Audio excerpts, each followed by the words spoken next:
The moment has arrived, ladies and gentlemen. After I open this envelope, malalaman na natin kung sino ang ating Terrific 2. At pagkatapos nito, kakanta sila ng mga love ballads to demonstrate their vocal range. At ang ating Terrific 2 ay sina Marvin Molina at Tammy Roses! Thank you!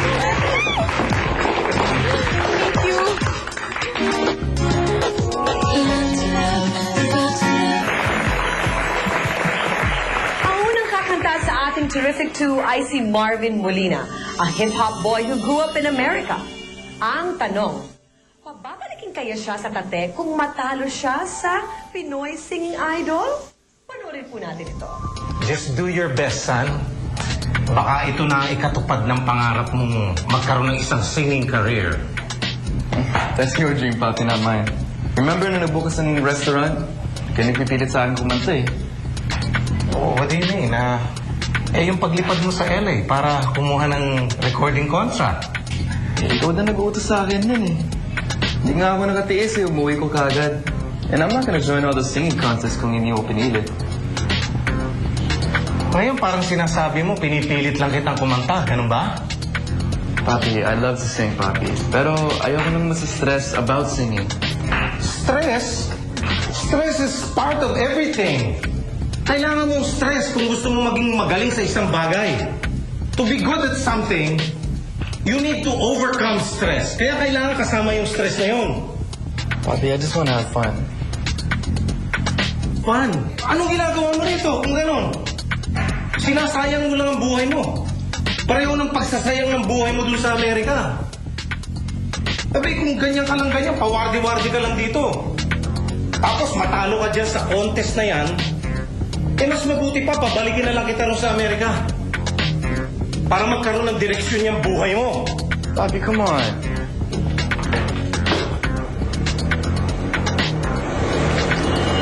Totoo bang papabalikin ka na ng papi mo sa States pag natalo ka dito?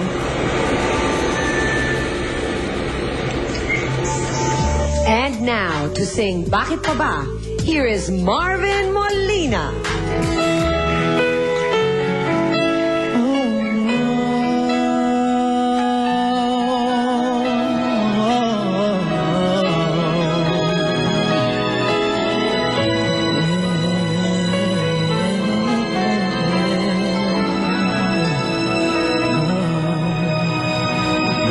Nagpapaalam ka dahil nasaktan kita. Nooy di makitang mali ako. Ngayon'y alam ko na sa'yo'y nagkasala. Sana muli ako'y mapatawad pa. Araw-araw kang lumuluha, sa akin ay nagmamakaawa. Nooy di narinig pagsama mo.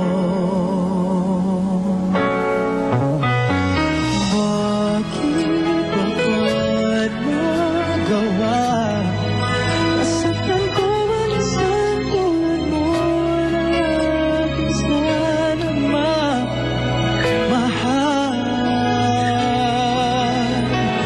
Di napansin na walang katulad ng ngalan ng pag-ibig mo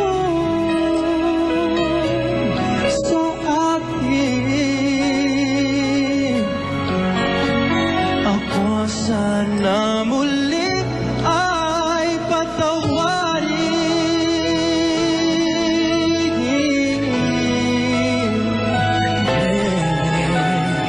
Kahit tagal akong bulag sa katulad mo, ngayong wagas yaring pag-ibig mo.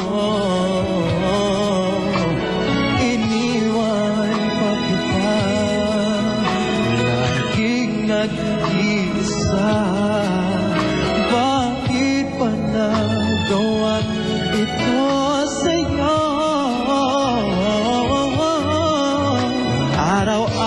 mukhang lumuluha sa akin ay nagmamakaawa. Nooy di narinig pagsamo mo. Oh, oh, bakit pa ba nagawa? Nasaktan ko ang isang sulat mo na labis na nagmamahal. Di napansin na walang katulad ang alay ng pag-ibig mo sa akin. Ako sana muli ay patawarin. Yeah, yeah, yeah.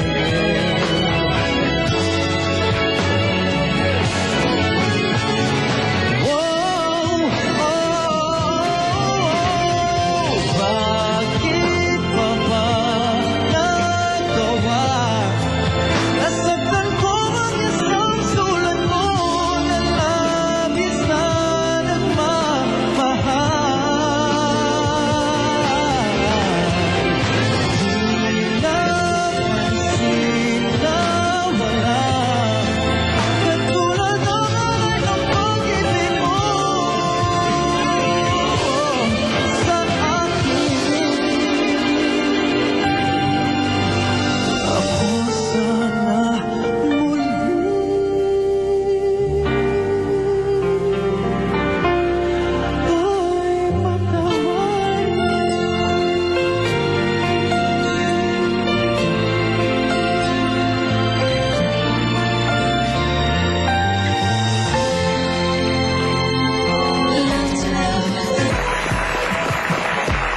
And now, it's time to listen to the beautiful voice of Tammy Roses. But before that, let's listen first to her mother. Totoo kayang mas gusto ng nanay niyang magpakasal na lang si Tammy kaysa sa tuparin ng kanyang pangarap na maging Pinoy Sing Idol? Panoorin po natin ito. Di ba pinag-usapan na natin to? Tama na yung ilusyon at saka lumagay ka na sa tahimik kasama si Patrick. Di ba? Eh, ma'am, di ba sinabi ko naman sa inyo, ito Pagkasal lang ng yung tanging pamilya alam mas kong kay way Patrick. para He's always makatulong sa around. negosyo natin. Sige, wag mo nang pakialamin yan, ha? Tama na. Eh, bakit hindi ko papakailaman to eh? Pamilya ko din naman to, no? Involved din ako. Tammy, alam naman ni Marvin yung proposal sa'yo ni Patrick. Ano ka ba? Sinasabi mo pa yung sa'yo ng camera. Ikaw talaga, Sing, mag-ingat ka ha. Pag yung dila mo inadulas talaga tungkol kay Patrick, naku, ang gagawin Oo, ko. sige na, tatahimik na ako. To sing You Were There, Maria Tamara Roses. I guess you know the kind I approach you, but I guess I'm too slow. And it's silvery romance.